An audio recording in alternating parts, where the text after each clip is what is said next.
tous et bienvenue dans l'Aquaeggia.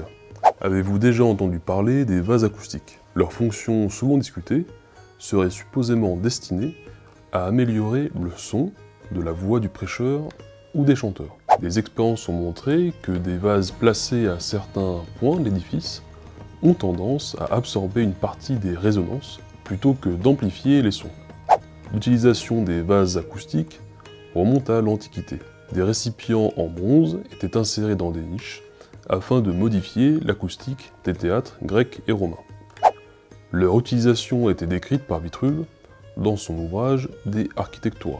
Dans le 5e livre, portant sur les théâtres, il décrit comment dimensionner et où placer les vases. Il préconise de limiter leur emploi aux théâtres construits en pierre et en marbre, qui ne produisent aucune résonance, précise-t-il. De ces vases d'airain, aucun exemplaire n'a été retrouvé, mis à part dans le théâtre de Cytopolis, équipé de niches pour les vases résonateurs. C'est au Moyen-Âge que le vase acoustique va réapparaître. On en trouve dans environ 200 églises, dont la moitié en France. Ces vases ont de nombreuses formes et des positionnements très variés. Contrairement à ceux décrits par Vitruve, ils sont en terre cuite et scellés dans la structure de l'édifice. Les vases acoustiques se présentent sous forme d'un ou de plusieurs vases que les constructeurs ont insérés dans la maçonnerie afin de donner à l'espace considéré un certain rendu sonore. Parfois confondus avec des trous de boulin, un sondage rapide peut permettre de les détecter. On va les rencontrer tantôt dans les basiques, tantôt dans les chapelles, et bien que répartis dans toute l'Europe, ils ne sont pas systématiquement employés. Les nombreux exemples retrouvés sont de types si différents qu'il est difficile de tirer une conclusion générale quant à cette pratique, par le fait de la diversité des formes et de la diversité des endroits d'implantation observés.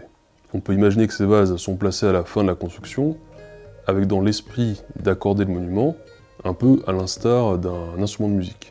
Les textes de Vitruve décrivent bien des résonateurs à l'époque romaine, même si aucun n'a été vraiment retrouvé. En revanche, beaucoup d'exemplaires de poterie acoustique médiévale ont été retrouvés et conservés. Mais aucun texte sur le fonctionnement ne nous est parvenu. René Floriot, ayant étudié ces vases, a démontré qu'ils sont avant tout des correcteurs acoustiques. Leur action se joue essentiellement sur les ondes stationnaires des fréquences propres de la salle et de ses harmoniques. De plus, ils absorbent en partie les fréquences autour de 200 Hz et nivelleraient les pics des temps de réverbération. À l'opposé des vases d'airain dont nous parle Vitruve, qui rendent la voix des acteurs plus forte et plus claire, les vases acoustiques du Moyen-Âge ont un pouvoir absorbant et régulateur dans les tessitures graves.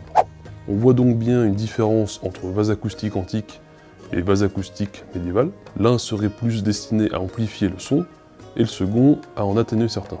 Donc un grand merci pour avoir suivi cet épisode. On se retrouve bientôt pour de nouvelles vidéos sur la chaîne. A bientôt et bonne onde sous la voix.